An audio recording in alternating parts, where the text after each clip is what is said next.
My name is Fifelski. I'm the Assistant Director of Debate for the University of Michigan. And today I'm going to be talking to you about aquatic invasive species. So to begin, we'll just have a brief overview of what I plan to accomplish with this lecture. First is just defining aquatic invasive species. I want to provide a brief legal history of the issue. It's very dynamic, involves executive orders, the courts, states, provinces from Canada, and is generally pretty interesting in the number of legal actors that are involved. And then briefly, we'll talk about what the debate will potentially look like by looking at the starter packet AF, as well as discussing ballast water management, which is another possible avenue and venue for dealing with aquatic invasive species. So the National Invasive Species Act of 1996 defines AIS as a non-indigenous species that threatens the diversity or abundance of native species or the ecological stability of infested waters or commercial, cultural, aquacultural, or recreational activities dependent on such waters. And there's quite a few different aquatic invasive species out there. And we'll talk about a few of them here, but just a brief example of them. Zebra mussels, which were in that last picture, and we'll talk about a little bit. Silver and bighead Asian carp, which are probably the biggest concern right now when it comes to aquatic invasive species. Rusty crawfish, round goby, the Eurasian roof, and the sea lamprey, all of which have posed biodiversity risks in their potential places. So the zebra mussels originated from Eastern Europe and Western Asia, and it is thought that they came through cargo ships in 1985, and then in just a few years, by 1990, had spread through the entirety of the Great Lakes. They are an issue because they're filter feeders, so they consume phytoplankton, which native fish and other native species, not just fish, will consume, and they consume a great deal of them. And they attach and colonize on hydro and nuclear plants, so they have the potential to shut down power operations and pose risk to the grid. And in a lot of these areas where they're at, particularly in the Great Lakes, they are constantly posing a threat to power systems. So here we can see the spread of these mussels, keeping in mind that they originated in 1985 in the U.S. And now you can see how they've spread from the St. Lawrence River Valley, over by Montreal in the northeast corner of the map, and then all the way out to San Francisco. And that's because they attach themselves, they just come on cargo ships. So anything that moves through the water, they can be attached to. They will also occasionally be attached to recreational boats. And because of that, will spread as people pull their boat out of one lake and put it into another. The sea lamprey, which is that weird looking fish that we saw at the beginning of the slides, is a parasitic fish that attaches to other fish and consumes their body fluids. They co-evolved in the Atlantic with other fish, meaning that they wouldn't necessarily kill the host, but once they spread through the Great Lakes, the co-evolution is not there. So they kill pretty much anything that they lash onto. They entered the Great Lakes via the Welland Canal, which is the canal that connects Lakes Erie and Ontario, in the 1930s. And within just 30 years, they had decimated the Great Lakes fishing industry. So prior to the introduction of these fish, the U.S.-Canadian fishing in the Great Lakes accounted for about 15 million pounds of fish per year. But by the 1960s, it was down to 300,000 pounds. So a drastic reduction. But fortunately, there's been some control methods that have resulted in a 90% reduction of uh, of of these, and that includes lampricide barriers and traps. So now they're closer to a more sustainable level. And here you can see how they've spread. This top map shows the orange in the Atlantic, where they have co-evolved with other fish and do not pose too much of a risk. But then you can see where they have come through down the St. Lawrence River, which runs from the northeast corner of the continent down into Lake Ontario, and then they got through this canal just west of Niagara Falls. Niagara Falls was always a natural barrier that stopped them from leaving Lake Ontario, but now that there's these locks, they were able to get through. Another issue in AIS is VHS, which is viral hemorrhagic, something Latin. And there's 28 species of fish that are susceptible to this, and it happens when one fish eats another. It enters the reproductive system of a fish, and then as they mate and just exist, they spread the disease through the water, and it is foreign to North American waters. So when it gets in, it just decimates entire fish populations, basically by making their heads explode. It's similar to if you've ever seen videos of the zombie ant thing that will just engorge them. Same thing happens with this disease. Another big issue throughout the U.S. is dynamo, otherwise called rock snot. And it just takes one cell of it to enter into a river system and then create this thick layer of just gunk that blocks water, blocks sunlight from reaching the bottom of the water, and importantly for debate, it blocks water intake. So it can shut down entire water systems of locations, as well as power plants. Because it will just block the turbines in the sucking process. And it generally spreads thanks to recreational fishers, who a few cells of it will be on their wading boats or boots, and they enter the water in one stream, they go to a different one, and they spread it, and it spreads pretty quickly. And you can see by this map its proclivity and issues that it poses across the continent, and particularly in the Colorado River Basin. It's a big problem, again, because it's a big fishing spot. Burmese pythons are also considered an aquatic invasive species because they're in the Florida Everglades, and they're an interesting one. And when we get to the laws, it's apparent that a big problem with a lot of these invasive species is they were just once pets that people don't want. So these pythons were pets that people had, presumably in Florida, because that's obviously a place where it makes sense to have snakes, because it's Florida. And they got released into the wild because people realized that having snakes is not a pet that they necessarily want. So it gets released into the wild. They start mating. And suddenly there's over 100,000 of these wild snakes that have taken over the Everglades. And they pose biodiversity risk because they prey on native species of the key largo wood rat, deer, types of birds, and they even eat alligators. So a huge problem that has just emerged out of nothing. And then there's the big one, Asian carp, which are sometimes called flying carp, and pose a great deal of risk.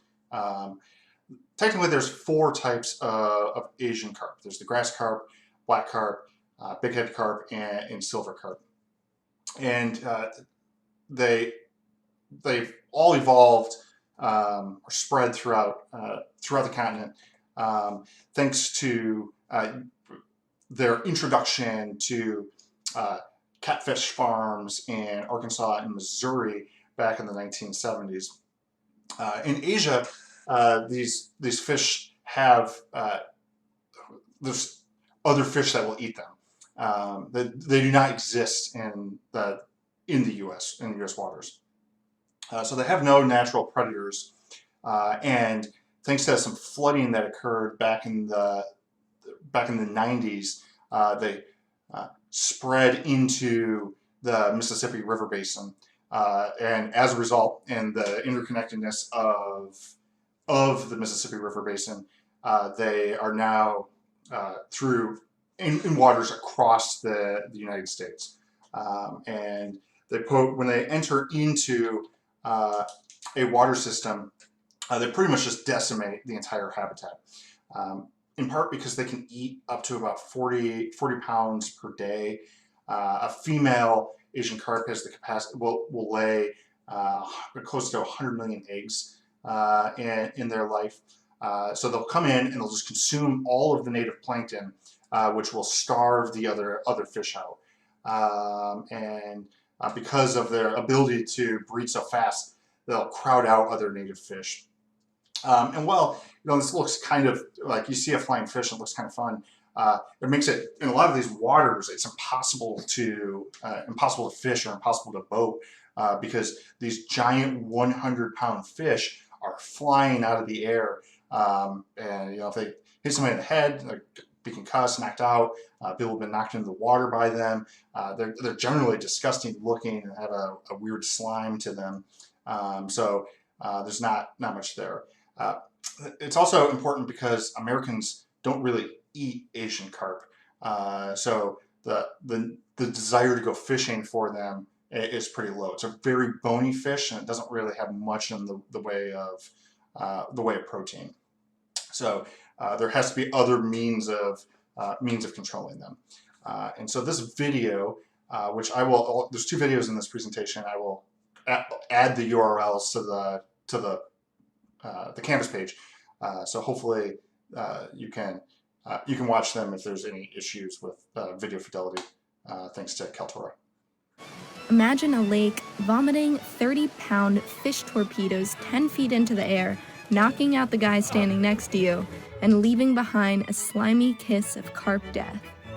These aren't the same carp we saw Trump dumping feed on in Japan. No, these are Asian carp, or what's known as one of the most hated fish in America. The U.S. fight against the carpocalypse has been an uphill, downstream battle, and the most recent weapon combines sound and electricity.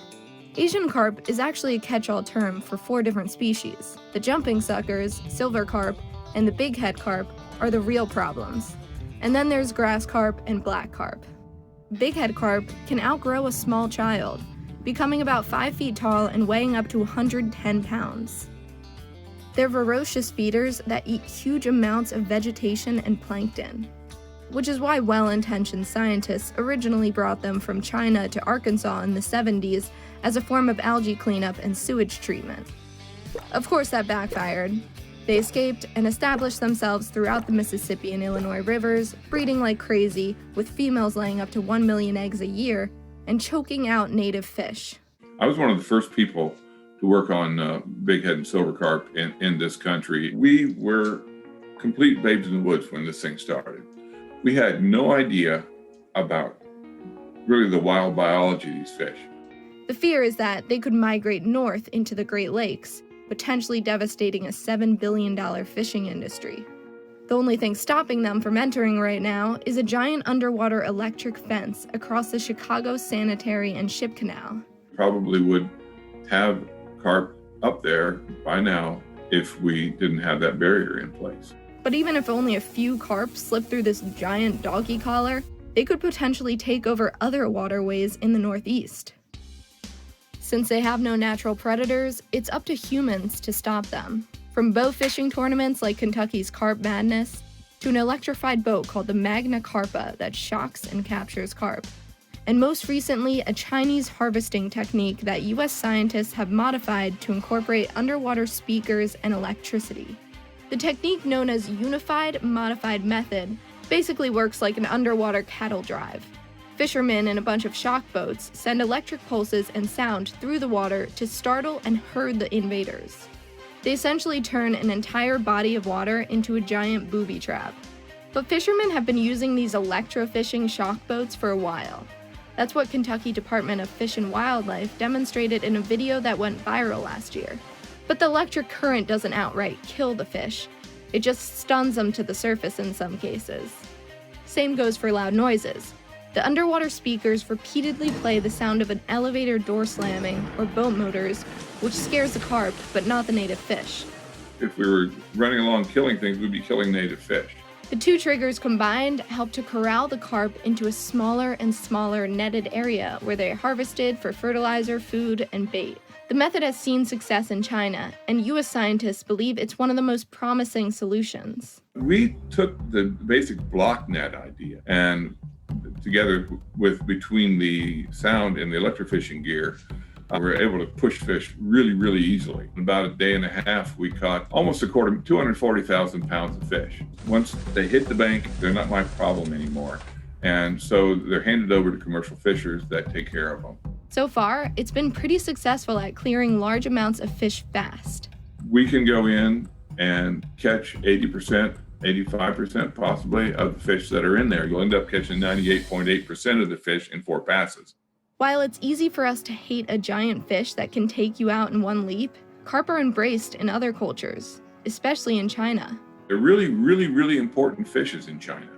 They are the fishes that make up most of the aquaculture in China. They're the beef and hot dogs of China. They want to increase the numbers of fish rather than reduce it. And they have shut down most of their commercial fishing in rivers to the point to try to protect these fish.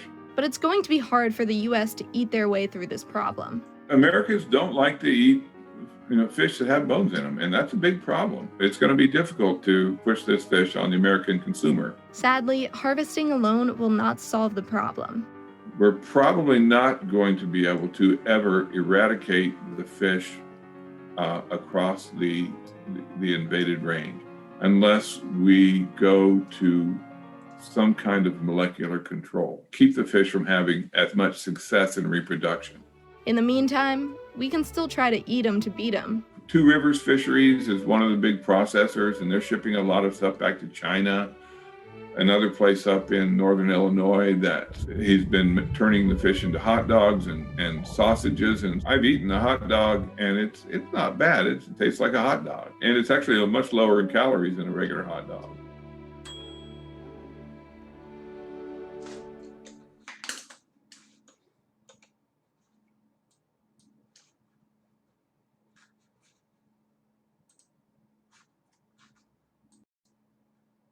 So if the big fear is that these fish will enter the Great Lakes, because there's no natural predator there, it has a good chance of disrupting a $7 billion fishing industry, but not just spread through the Great Lakes, but also the inland lakes in Michigan and in Ontario primarily. Pretty important as to how that would happen, because when they enter into a water system, they pretty much just kill everything that's there. So when you think about the Great Lakes basin, you can kind of see it's important. It's 18% of the world's supply of fresh water. It's 95,000 square miles with a total of 9,000 miles of shoreline with 5,000 tributaries, a massive drainage area of almost 300,000 square miles, in which 35 million people live and rely on that water. And currently, there's 180 invasive species in the Great Lakes, but it will only take two carp to mate to spread throughout the region. We can't know for sure if there is no Asian carp in the Great Lakes, in part because there has been eDNA found in Lake Erie. So there's a good chance, though, that that's just the way that they collect that is just water samples, and you can see what types of DNA are there. It is the hope that any eDNA that's been found in the Great Lakes is because fishers use chum, so they use chunks of carp in the water, so it could throw off detection. It's generally thought that these fish can live in Lake Michigan, Lake Huron, Lake Erie, and Lake Ontario, and their nearby waterways. But Lake Superior and the lakes of northern Ontario and Quebec are probably too cold for the fish to survive. But the other bodies of water, they would certainly survive. So the issue that exists, and the most likely way that the carp will enter into the Great Lakes is through the Chicago area water system, because it is the connection between the Mississippi River and the Great Lakes.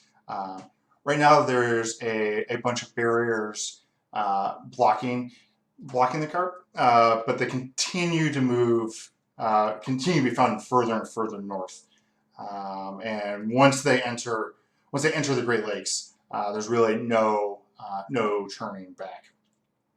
So the general thought and the best consensus is that the Chicago area system needs to be cut off from Lake Michigan, which obviously poses some challenges both to what happens to the water as well as shipping that occurs through the region. So I thought I'd go through some of the laws that are related to aquatic invasive species, because as the year goes on, there will probably be some conversations about them or calls to adjust them. So the first law is the LACEY Act, which was passed in 1900 to help enforce wildlife laws to interstate commerce. So it helps states protect themselves from the spread of invasive species from other states, and this includes not just animals but plants.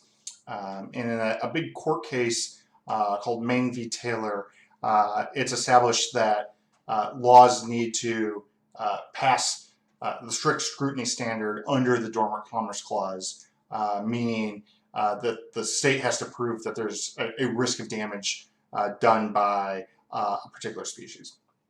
It doesn't really do much for aquatic invasive species, or at least Asian carp, because those fish they'll spread on their own. It does have some applicability, though, to like the passage of mussels or other things that attach themselves to ships, because a boat owner could be responsible for species being transported. The next law is the Non-Indigenous Aquatic Nuisance Prevention and Control Act of 1990, which creates federal agencies that coordinate their efforts to address aquatic invasive species. Created the National Aquatic Nuisance Species Task Force, and it is primarily aimed at ballast water management, which is the water that a ship takes in when it is unloading cargo to stay afloat. And it's important because of the way that global shipping happens, that a species from anywhere in the world could be attached to a boat, and because a boat will travel to very different places, that species could spread anywhere in the world within 9 weeks. So it's important to target what is occurring in international shipping. In 1996, we have the National Invasive Species Act, which is a reauthorization of the previous law that we discussed. And it focuses on aquatic nuisance species, largely lacks enforcement standards, and there's a lot of loopholes that keep it from being applicable. There are a series of executive orders. In 1977, Carter signs 11987, which restricts the introduction of exotic species into ecosystems, but it's a well-intentioned law that doesn't really have much in the way of substance, because just like the Burmese Python example proves, you can't really stop people from letting loose exotic species. And then there's Executive Order 13112, signed by Clinton in '99, and it provides a definition of invasive species that are alien species whose introduction does or is likely to cause harm. And there's a long list of potential types of harm that I've not included here, but it's ecological harm to humans and harm to native species. And it established, this executive order also established the National Invasive Species Council, again, chipping away at the problem, but not doing much. In 2016, Obama signs XO 13751, which expands the council, the National Invasive Species Council, and calls on them to provide an assessment of invasive species by 2020, and what the federal response should be towards them. But it doesn't really target aquatic invasive species all that much. There's a couple of treaties and existing compacts that are pretty interesting in the way that they work. So in 1909, the U.S. and Canada signed the Boundary Waters Treaty. And this is just to ensure that boats can navigate both the waters of Canada and the U.S. Without much of an issue. The St. Lawrence River and the Great Lakes make it so it's pretty easy to ship anything from outside of the U.S. into the central part of the continent, thanks in part to a series of locks and canals that set things up. And because Chicago, particularly back at this time, is a logistics hub and train hub, a boat can come in through Quebec and get all the way to Chicago, unload, and then be shipped via rail anywhere else in the country.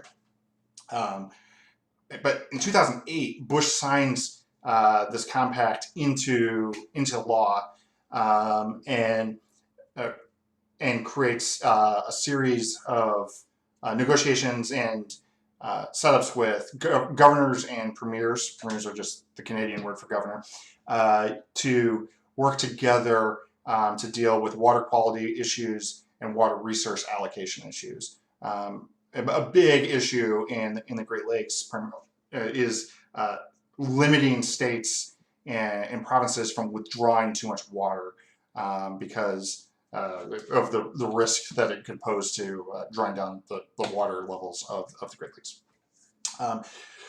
So in 1972, the Great Lakes Water Quality Agreement goes into place. And this involves, again, U.S. and Canadian governments trying to protect the waters of the Great Lakes. And it starts with trying to reduce phosphorus levels and like actual visible pollution, moves to deal with more toxic substances, and then is updated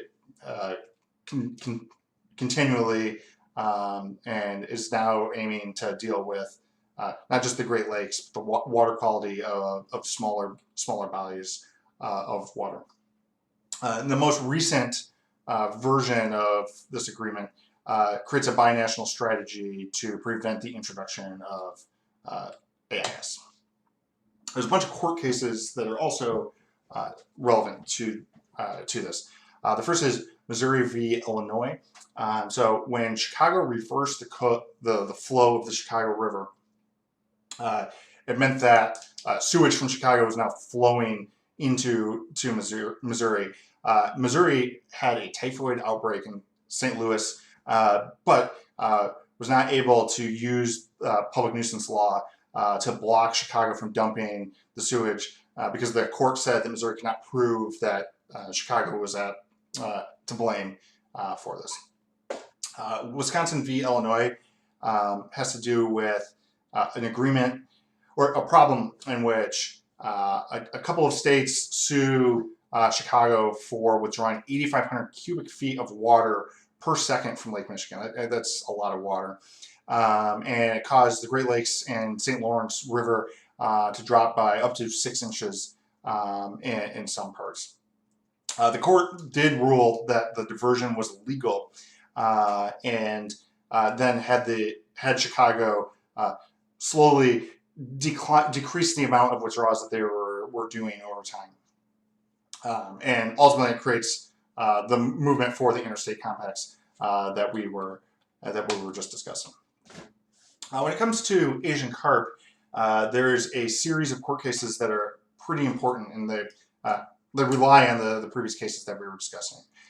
So Michigan v. Army Corps of Engineers is a 2014 case that starts. It's a case that occurs in 4 acts. So first, Michigan, Wisconsin, Minnesota, Ohio, and Pennsylvania create a complaint that Asian carp are getting past the barriers in the Chicago area water system.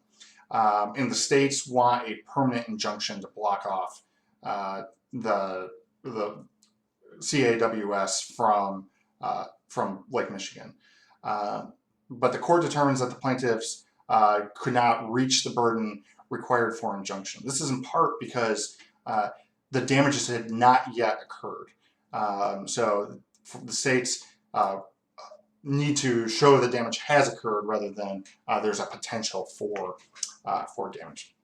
Asian carp 2 is the appeal, and this is when the 7th Circuit rules that there's other regulatory effects that the injunction would not deal with. So the state once again loses, or the states once again lose.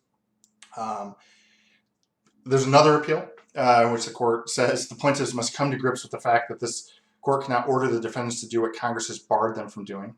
So there's congressional action that is preventing this from occurring. And then there's the final case, Asian carp 4, that says because there is no congressional guidance, the courts are the correct venue to deal with this, and that federal common law public nuisance suits requires changes to the Chicago area water system, but it's not really mandate what that is. So the barriers continue to deal with this. So this is where we get into evidence from the starter packet that deals with aquatic invasive species. And Traynor is a lawyer who says that plaintiffs need to have the tools to ask for injunctive relief for potential damages. So it lowers the bar and the burden on states to bring up suit for this. The primary example is to deal with Asian carp, because it's one of those things that in the Great Lakes it's very easy to point to where the carp will come through and a solution to it. But it could also apply to other areas of aquatic invasive species. The administrative action is also possible, and that would just require the federal government through the Administrative Procedures Act to make rulings that basically shut down the Chicago area water system, or at least block it from the Great Lakes. Like I said, there are some real problems with closing the Chicago area water system, which I think is anybody that's reading an aquatic invasive species act that wants to get to an impact that has some semblance of magnitude and that the AF has the probability of solving is going to deal with the Chicago area water system. There will be other AFs, I imagine, that create some small thing that will block, like rock snot from spreading. But those AFs are going to have some issues with solvency, and they're certainly going to have issues getting to any semblance of an impact that you all desire to have. So if we close the Chicago area water system, we could have issues with transit and transportation. A lot of cargo moves through the Great Lakes and into the Mississippi through that. So if it's blocked off, there's going to be a shift in how cargo is getting moved around. The other issue is that it would probably result in Chicago dumping its sewage into Lake Michigan as a natural result of how the engineering would work, and because of that, it will cause a great deal of water pollution in the Great Lakes, and can cause many of the problems that proposals are trying to fix. The other potential affirmative, I think, that's out there has to do with ballast water management and changing the standards through which ballast water management occurs. So this brief video explains much more succinctly than I could what some of those proposals could look like and what will happen on ships. Your choice of ballast water management system can make a huge difference to your daily operation and lead to lost income. How come? Let's take a true story from the field. Here are two general cargo ships of the same type, the MV2 and the MV1. They are unloading cargo in a harbour in Canada. After unloading, a new cargo must be loaded in nearby port, also in Canada. On board the MV2, Chief Officer Tony has a ballast water management system that has two operation modes: worldwide, IMO, and US only. On MW1, Chief Officer Owen has a fully compliant compact clean system with just one operation mode approved for global use. As both ships are unloading the cargo in the Canadian harbour, they are also taking in ballast water. With two different modes on his ballast water system, Tony on MV2 must be aware of his uptake and discharge locations. As he expects that next port to be outside US territory, he sets his ballast water management system in IMO mode. On MW1, Owen doesn't have to worry about uptake and discharge locations, as the compact clean system has just one global operation mode. After finalised cargo and ballast operations, the ships leave for the next port in Canada.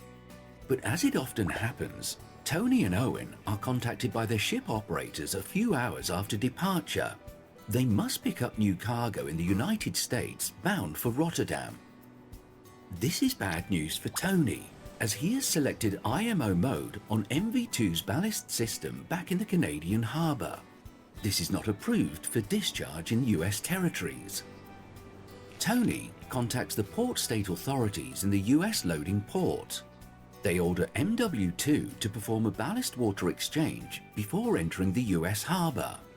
This must be done at least 200 nautical miles from the nearest land and in at least 200 meters depth. Therefore, MW2 continues its voyage into the Atlantic Ocean to start the ballast water exchange. Meanwhile, the MW1 enters US territories and arrives at the US port on time. Load new cargo, discharge ballast water, and set course for Rotterdam.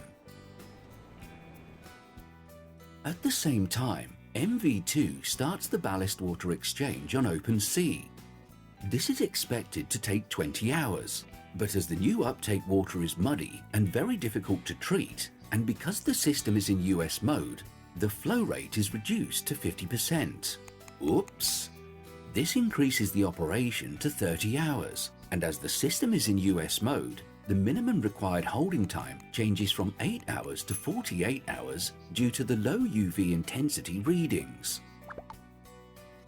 78 hours later, MV2 is ready to enter the US harbour. Meanwhile, MV1 is well en route over the Atlantic, bound for Rotterdam. Do you see the difference and the risk of lost income? Contact DESME today for further. So it seems that there's many potential alternatives that could adjust how ballast water management occurs with U.S. and have a pretty decent Fed key warrant because it has to do with American waters, and the states probably do not have the authority to force that compliance. State compacts are by far, though, the most common way to probably deal with invasive species. And for the Asian carp example, it's actually pretty, an aft that fiats that Illinois just complies and shuts off the Chicago area water system from the Great Lakes is going to solve most of the aft.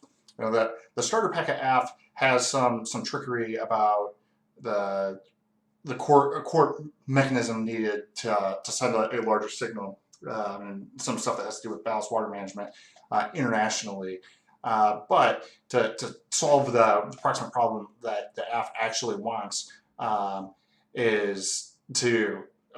could be done by Illinois alone. And certainly could be done by the states working together in tandem as a compact, which would probably send the same signal that the affirmative is looking to, as well as get Canadian provinces on board and work together.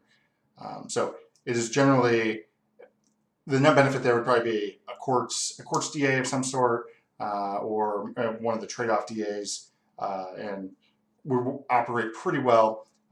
Certainly a few solvency deficits that are viable, but this bone break article is pretty good at going through them. I do believe that there's a cutting of this article in both the AIS case negative as well as the interstate compacts kind of plan that originated from the camp. So that's all I have on this. I look forward to our Q&A. If this is an app that you are potentially interested in reading or type of research, feel free to reach out to me. Also, I think important is to watch Kevin Hearn's lecture on debating environment impacts, because those conversations about biodiversity and the probability, the app has a very high probability, a very quick time frame, but the magnitude is not the same as what we would traditionally think of in debate sense, but still important nonetheless to have those discussions. So I look forward to talking to you all early this week, and I hope you're enjoying your time at camp so far.